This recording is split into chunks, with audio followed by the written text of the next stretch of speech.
Hey y'all, welcome. Come on in, come on in. Y'all sit down, enjoy yourself, get a cup of coffee. Wow, I am so glad to see all of our panelists here today. It is great to see you. What a stellar lineup we have here. So while we wait for people to get settled in, I want to tell y'all a quick story.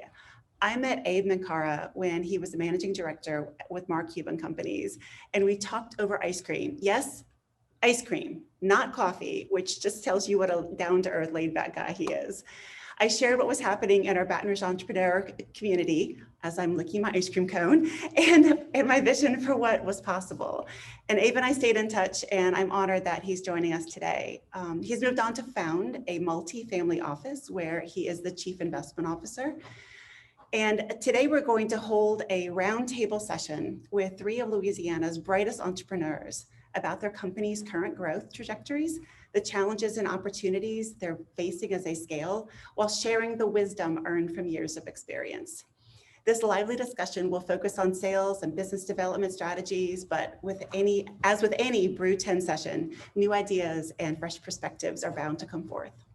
The roundtable discussion will be moderated by Kim Seals, general partner with the Jump Fund. Kim has been an active investor in early stage technology, healthcare, energy, fintech, consumer products, and media companies since 2013. Along with her role at the Jump Fund, Kim is a venture partner with Outlander Labs, which has a mission to bring their expertise and network to the best early stage talent in the Southeast. Kim was previously a managing director at Golden Seeds, one of the most active angel investing networks in the country, that has invested over $110 million in 150 women-led enterprises across the United States. In addition to an investing background, Kim has more than 25 years of global experience in human resource consulting, corporate and leadership roles. Her expertise includes leading M&A transactions, service delivery transformation, talent, compensation, benefits, and recruiting program design, as well as technology development, selection, and implementation. Kim, thank you for coming here today, and I'll let you take it from here. Thanks, Wendy, and welcome everybody to today's BREW 10. Our discussion today is going to focus on growth, and growing a company, as we all know, takes real determination, savvy, and most importantly, sales. The difference between soaring revenues and a flat line can really come down to small adjustments to sales and growth strategies, the bedrock of any company. Today, I'm really excited to be joined by Abe, as Wendy has introduced him, the former managing director of Mark Cuban's portfolio of investments and currently the co-founder and chief investment officer of Legacy Knight, a multifamily office based in Dallas. During our roundtable discussion today, he'll talk with three of Louisiana's brightest entrepreneurs about their company's current growth trajectories and the challenges and opportunities they're facing as they scale, while sharing the wisdoms he's earned from years of advising entrepreneurs just like them. The entrepreneurs who are joining us today are Dianna Liu, the founder and president of Eric's Technologies, Simone Spence, founder and CEO of Athena Collects, and Chris Cummings, the CEO of Pass It Down.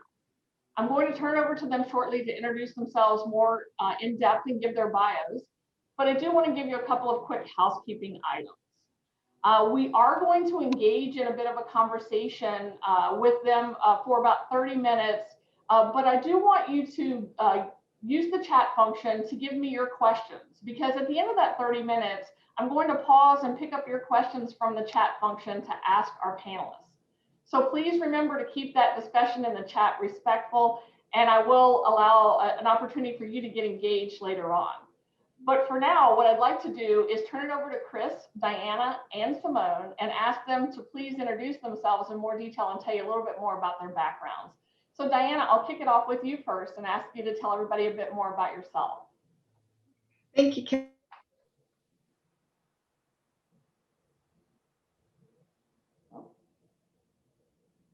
Did we lose Dianna? I think so. Hi, everyone. Thanks so much for joining us. Can you hear me? We can now, Hello? Dianna. You're back. I'm so sorry. Yeah, so hi, I'm the founder and president of Eric's Technologies. We build robots and a data analytics system to help manufacturing plants, starting with oil and gas refineries, better manage their assets. And this was inspired by some personal experiences that my colleagues and I faced back when we actually worked in the industry. And it's been quite the exciting ride, and we're actually just working on the scaling up and growth. So very interested in hearing the insights of my fellow panelists and Abe. This is my second entrepreneurship venture. I also have started and run a 20-year-old online horse game, which is a little embarrassing, but a little different. There you go. All right, Chris. Absolutely. Hey, everybody. My name is Chris Cummings. I'm the founder and CEO of Pass It Down. We are a digital storytelling platform that licenses our technology to cultural institutions like libraries, museums, universities, and municipalities, and some of the world's largest brands like Porsche and several others to be able to build digital storytelling experiences online and for touchscreens to be able to drive visitor engagement and visitor experience. I'm a 4-time CEO, 2-time founder. I love B2B. B2B has always been my space, and former federal attorney, and also have had the experience of being on the other side of the table, where I ran a fund, small fund with about $7 million in investments in the portfolio. But I know the side that I prefer to be on, and that's what I'm better at. But thanks for having me. Sure. And Simone. Hi, everyone. My name is Simone Spence. I am the founder and CEO of Athena Collects. And we have built a technology that helps moms to collect on back child support payments. So the reason why we have built this business is because there's $118 billion that's owed to moms and children and passed through child support in the United States alone. More than 7 million women are owed, and more than 14 million cases are open and ready to be collected. And women have been leaving their money on the table simply just because the systems that are in place right now are just not optimized to help moms to collect. So that's why we've built the business. At a very high level overview, it works like TurboTax meets LegalZoom. We collect all the critical data points that we need. We help mom to find dad who's probably missing in action. We help mom to identify where dad's hiding his assets. That includes bank accounts and income and real and personal property. And then like LegalZoom, the platform then generates all the state-specific customized legal documents that mom needs. We drop them in her inbox, which is on her dashboard that she gets when she subscribes to our product. And all she needs to do is to click, print, and mail to the courts and the relevant parties to seize what we have found for mom. So that's what we're doing. It's a dirty job, but somebody's got to do it. And we've taken up the task. Absolutely. Well, Abe, before we get started, is there anything you'd like to add about your own background and bio before we dive in? Yeah, I guess just fun part is part of the Cuban portfolio we had a lot of Shark Tank companies. If the audience watches the show, so that was a fun part of the job. And a lot of these companies, these are real companies. These are real investments. It's not just the show. This show ends up being a great platform because it does elevate just from a visibility perspective, access to providing their solutions to a much bigger audience. But it's just a platform. And then at the end, the entrepreneurs still need to keep pushing and growing their company, just like any other platform. So that it's been a great experience. And a lot of those companies have created a lot of jobs and are making a difference, which is great. Great. All right. Well, I'll leave it to you all to fire away with your questions for Abe. Who wants to go first? All right, so I'll take the lead here. Abe, 2020 was a heck of a year for the world and for a lot of founders and a lot of startups. With the portfolio of companies you see and you interact with, you mentor, what was the effect of COVID-19? I'm sure it was varied to some degree, but what were the impacts you saw on startups, and what were some of the smart pivots you saw along the way? Yes, yeah, it definitely was a challenging year, obviously, and entrepreneurs got see a lot of it. There are different categories of industries that got affected differently, obviously. What we've seen is technology industries definitely were more resilient. There was more traffic, either if it's a B2B or B2C. The B2C definitely saw more uptick than the B2B. However, some B2Bs got to benefit just the cycle of onboarding businesses versus consumer. It just takes a lot more time. But we've seen acceptance also from not just from corporates, but from consumers on some technologies that were on the sidelines, and now everything's been expedited and pushed. Look, for example, I mean, just what we're using now is Zoom. Everybody knew about Zoom and video conferencing. Everybody uses it every once in a while, but now is what we use every day, right? So definitely things have changed, and also for us in my business, for example, as being a multifamily office, which is a family of family offices, how we engage with our families is via Zoom now. It's a very personal business where you meet face to face, and now Zoom has become the standard. Eventually, as things get better, I'm sure we're going to get back to some of the in-person meetings, but for now, Zoom has really, and other video conferencing solutions have really taken position to provide a solution. The other things I've seen is companies that were not prepared for kind of a worst case scenario definitely had a lot of challenges. It really made entrepreneurs think again about how they manage their cash flow and not to over leverage themselves. A lot of companies that were prepared were able to kind of have more options at their disposal. And obviously, there's a lot of companies that took advantage of the PPP, but that was still another fix. I think it was a big lesson to entrepreneurs who were over leveraged, a lot of debt, and really living kind of not looking beyond a 3-month window versus having a clear plan for growth and understanding that if you can take advantage of having some savings for a rainy day, that definitely needs to be part of your plan moving forward. Absolutely. Jim Collins and several of his books actually talks a lot about how the best companies assume the worst will happen, and they can't predict what the worst will be, but they know that something will happen.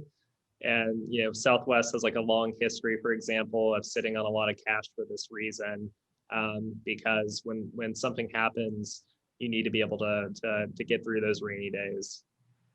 Little trickier as a startup, but you're 100% right. That's a great So, question. Abe, I'll jump in.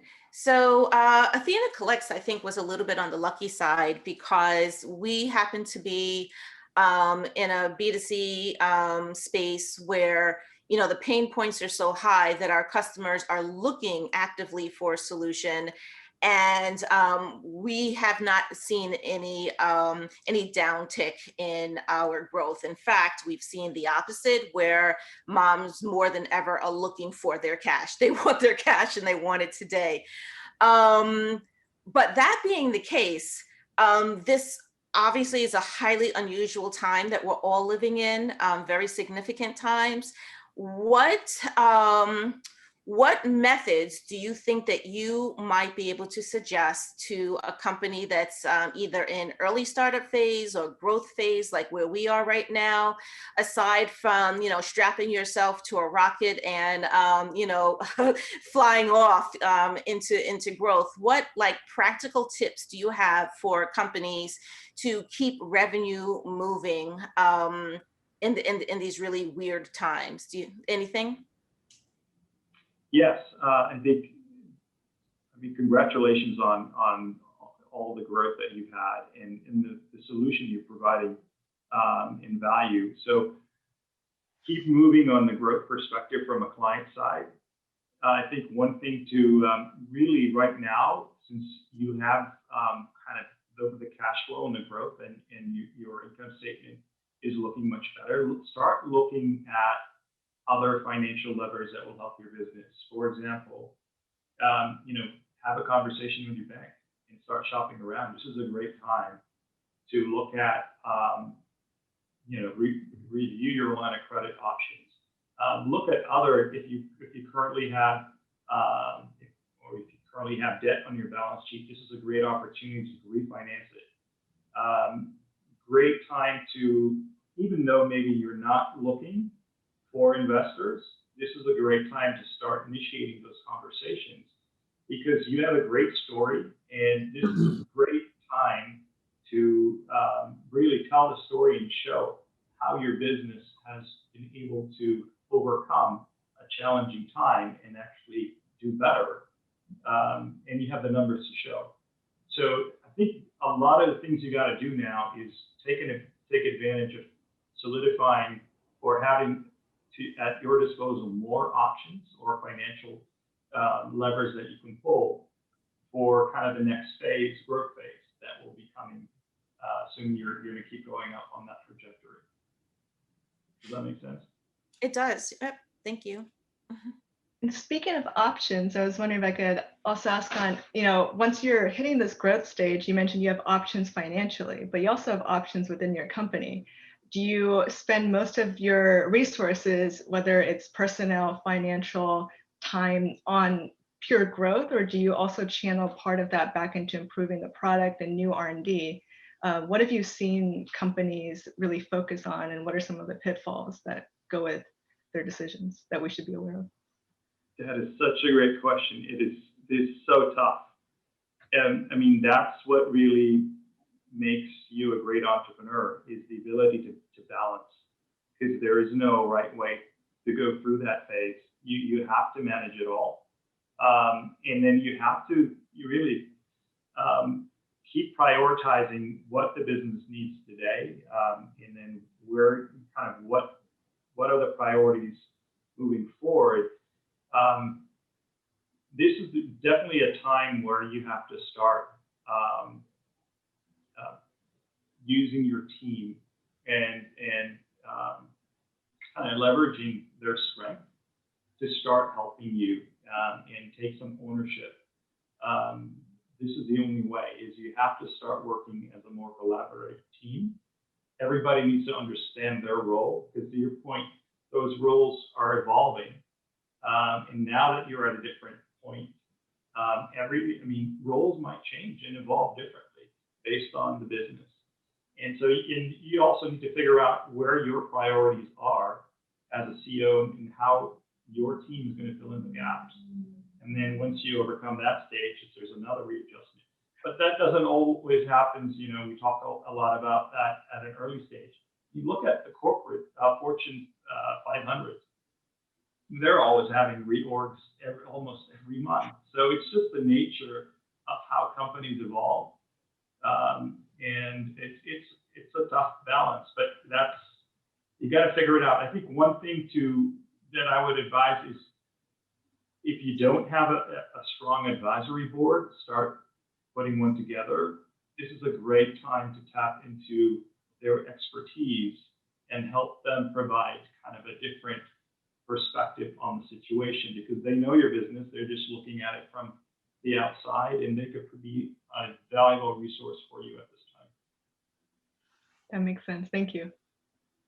One thing I've noticed as well, coming from COVID and the increase in being able to do Zoom calls, is it's a lot easier to get a hold of people that you maybe weren't able to get a hold of before. Yeah, you can get in touch with almost anyone in the world if you go out and contact. So on the advisory board, for example, we had kind of our wish list or a dream list, and we've found that it's a lot easier to be able to get in touch and build some great relationships in this world because everyone's from home. That's right. A lot of time saved in travel for sure. So Abe, as everybody's sort of reloading with their next round of questions for you, one I want to throw in is, what's the best piece of advice you've ever been given? Wow. Everybody always comes to you for advice, but where do you get your advice, and what's the best piece of advice you got? Sometimes as an entrepreneur, you want to do it all. You want to wear every hat, right? And that's why you became an entrepreneur. I think the best piece of advice is earlier in my career was to really, as much as you want to do it all, and to kind of launch the business, you got to really focus on what you do best. And then support yourself by other individuals who can really complement your skills and create a dynamic for growth. Versus me kind of hitting my head on the wall just to figure out how to fix a problem. Because this is not an area of my expertise, I should definitely start considering bringing in other individuals, either as partners or as employees, or tap into, like we said earlier, Dianna, an advisory board that could also help provide the added level of expertise to help the business at the different stages. Because you can't do it all. You can when it's really early, but as you grow, you got to really focus on what you do best and what value you can bring to the company. And that's why you see a lot of founders over time change their positions and focus in a company. Now you have your rock stars, CEO founders that have an ability to do it all to some degree. But you really need to understand what value you bring to the company. All right, so Abe, go ahead. Thanks. So on the advisory note, again, growth phase, we have in place strategic advisors in the marketing space, in the people ops space, in the product space. Who are we missing? Wait, say that again. Are we missing? In terms of a well-rounded group of advisors who's walking beside us as we're building this thing, we currently have in place strategic advisors in the marketing space, in the people ops space, and in product. Who are we missing, if anyone? Where's our gap? I think finance. And that would kind of help what we discussed earlier. This is a great time to start building kind of that tier in your business overall as a strategy. Okay. And jumping off of that, so you mentioned, finance and advisory boards. How do you make the decision of when to bring someone in-house, when to contract out part-time, or when to work with an agency? Well, if you're outsourcing and you're getting a great value, then definitely stick to that solution. There's going to be a point in time where it depends on the product and service that you're providing to your customer. So at a certain point, you have to. You could always look at, and this is a kind of a question that is specific to an industry or a company. But I would say budgeting has a lot to do with it. That is specific to the product or service you're providing. For example, obvious one. Let's see, your IT tier in your company, right? This is as long as you're getting the right service from your outsourced third-party IT solutions company, say, there's no reason to bring in an in-house IT professional, especially if you're not an IT technology firm, obviously. If you're a manufacturing company, you definitely need to hire versus outsource. Now, a lot of companies, as they grow, you need to manage the balance. If you're a manufacturing company, in terms of just your production staff, how much in-house versus outsource when you have overtime. So you just got to figure out and manage what makes sense and how you can complement your full-time with outsource.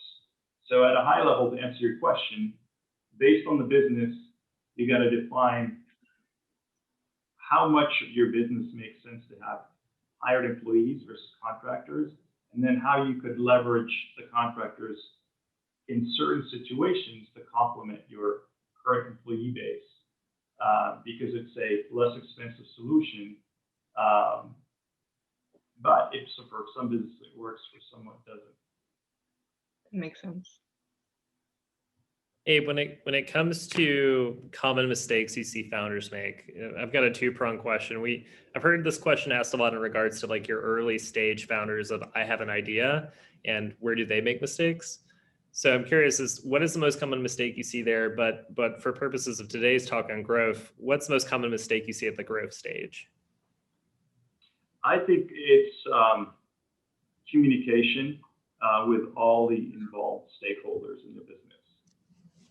Especially your investors.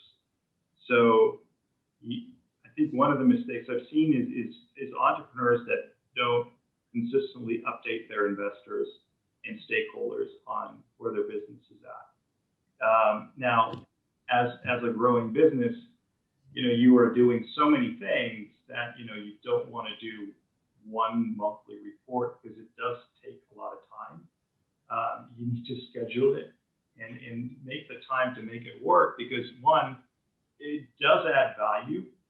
I think it's in terms of the value of that time spent to reflect upon kind of the challenges and all of the successes of that previous month and be able to articulate that in an update to your investors, I think is very important. And it keeps your investors engaged, even if everything that happened in the previous month was bad news, at least they are getting it up front. The last thing they wanted to hear is, 6 months later about an incident that happened, way back when they could have helped you, but now it's too late, right? So I think it's really communication to all the stakeholders, specifically investors and advisors, this way, and really leverage their value to help you solve problems early on. Absolutely. I mean, I've actually seen some pretty cool startups kind of pop up in the space recently, like PaperStreet.vc, which literally exists as a investor update platform. So if you are a startup, you use their technology to be able to send all of your investors regular updates, and it kind of creates kind of a track record of your company, showcasing what you've done based on whatever your cadence is for those updates. Absolutely.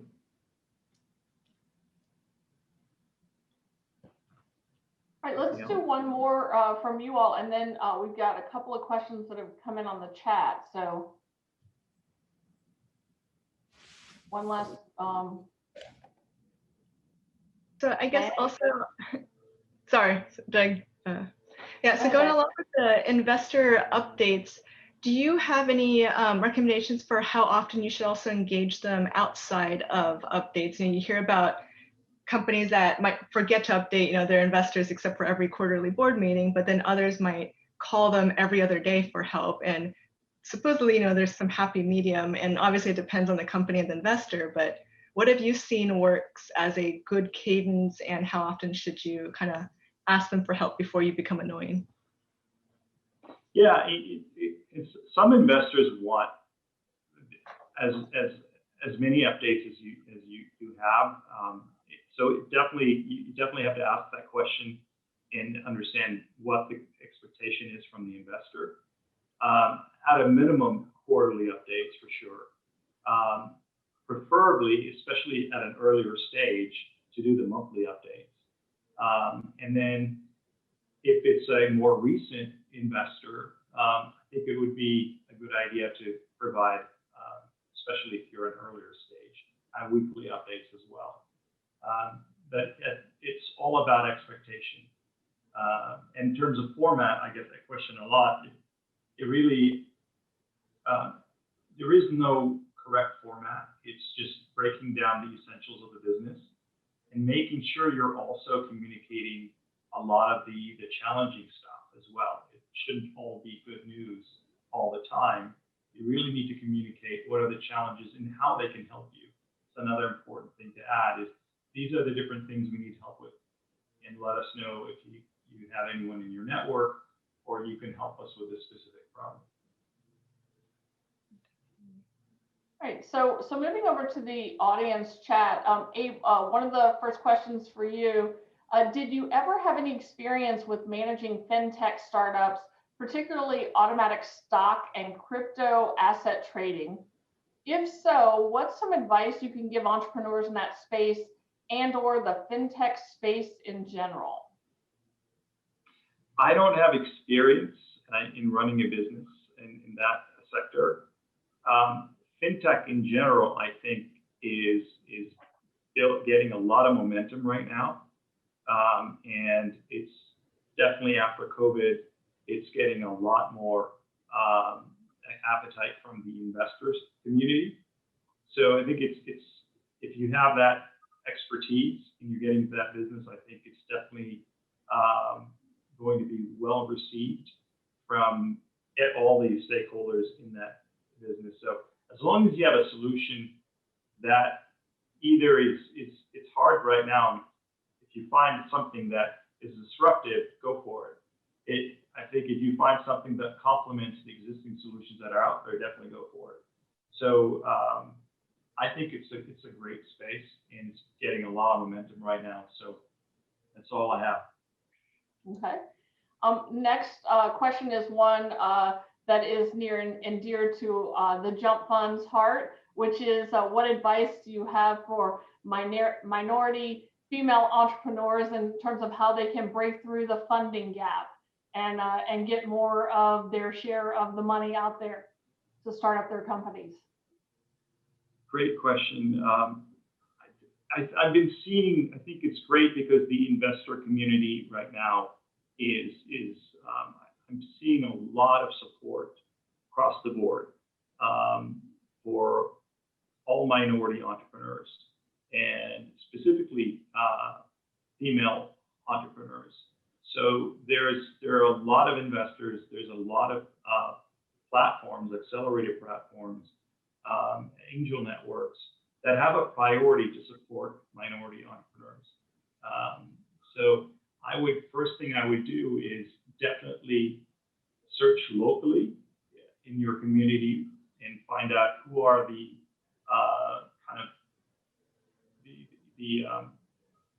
the investors or angels that could help you, and then look at a broader perspective on a national level, which organizations are there that provide. There's a lot. I can't list them all, but that's a great thing that's happening now. Is definitely there's a lot more focus on supporting minority entrepreneurs across the board. Kim, was that Yes. pitched directly to Abe, or can one of us jump in on that? Absolutely. I think anybody can jump in. All right, awesome. Thank you. The only thing that I would add to that excellent advice that Abe just gave is if you are a minority woman and are looking for funding and are having a challenge, maybe consider reaching out to other minority women who have been in your shoes, and maybe seek out some support, some advice, some camaraderie through them, because chances are they might have some information that they could share with you because they've been there. So that would be my little bit of tidbit of information for the day on that. Okay. Hope that's right.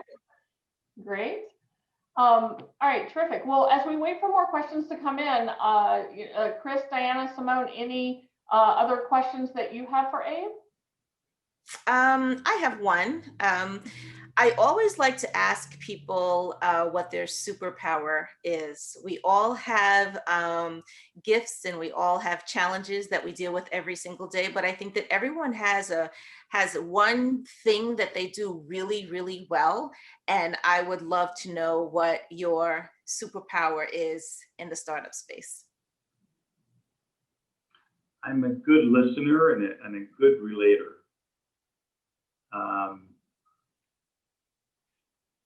And so I could see things from different perspectives, and that makes me, in some case, a little bit more empathetic with my fellow entrepreneurs that I'm advising, or with my colleagues as well, and with my clients and customers.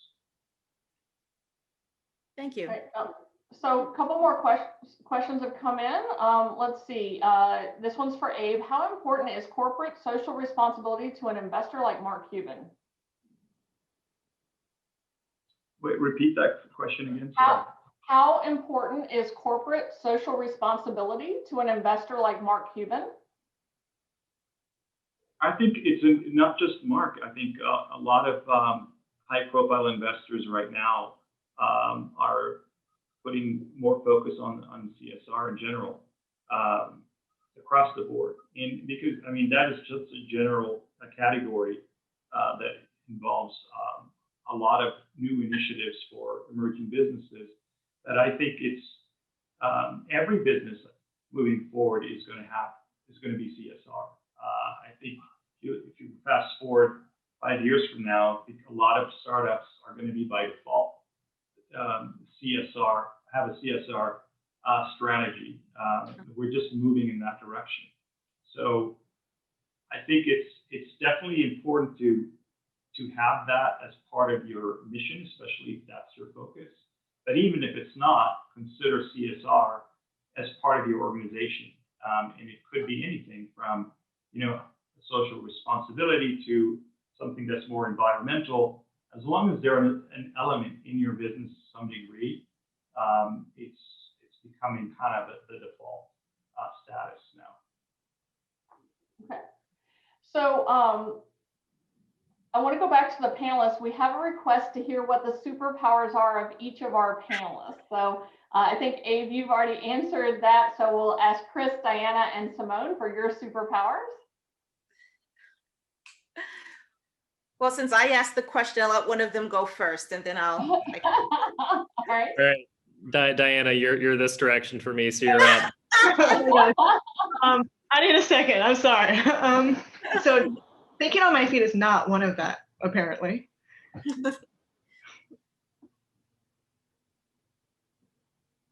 Chris, please. All right, I got you. I am insanely curious, and I've always been very, very curious about a million different topics, and I'll delve into that and read as much as I can on a particular topic. And it's really interesting how things will juxtapose later in life that you can't see until they intersect. And when it happens, it allows you, I think, sometimes to find breakthroughs or see things differently than you would. And so I think that is mine. My parents would probably have told you I was an annoying child who asked why about everything. But that's mine.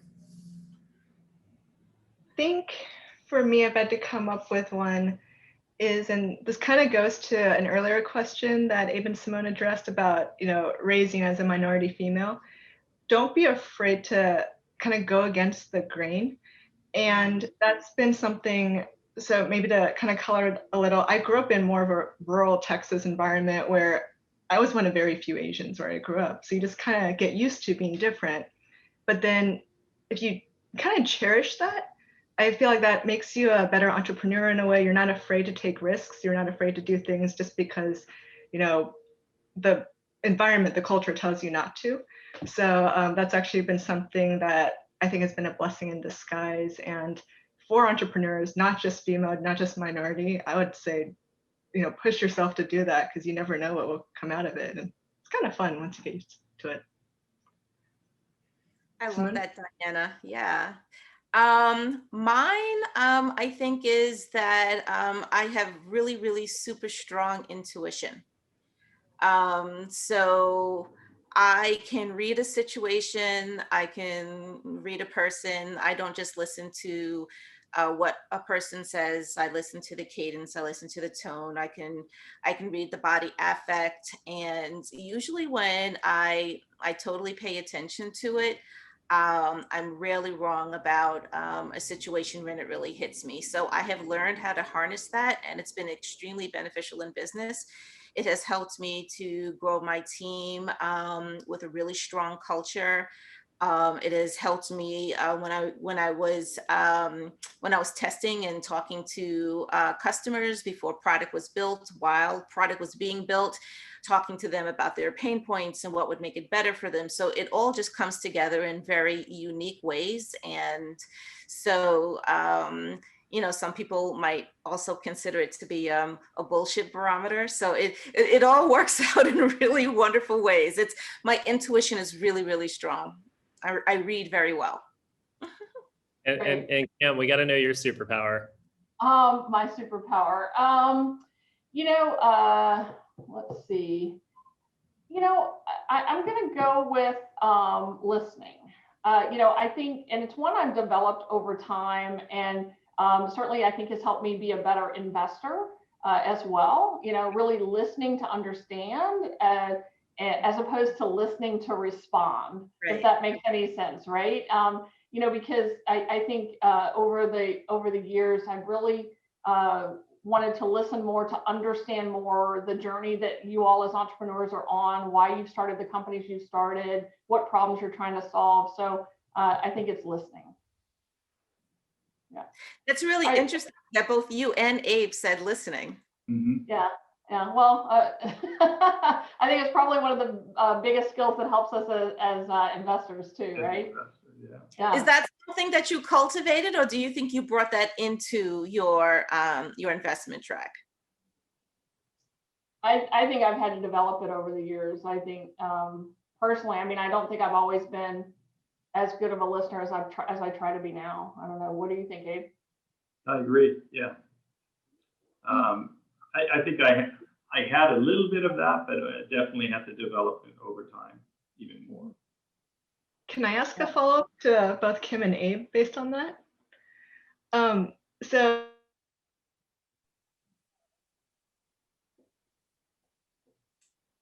Oh.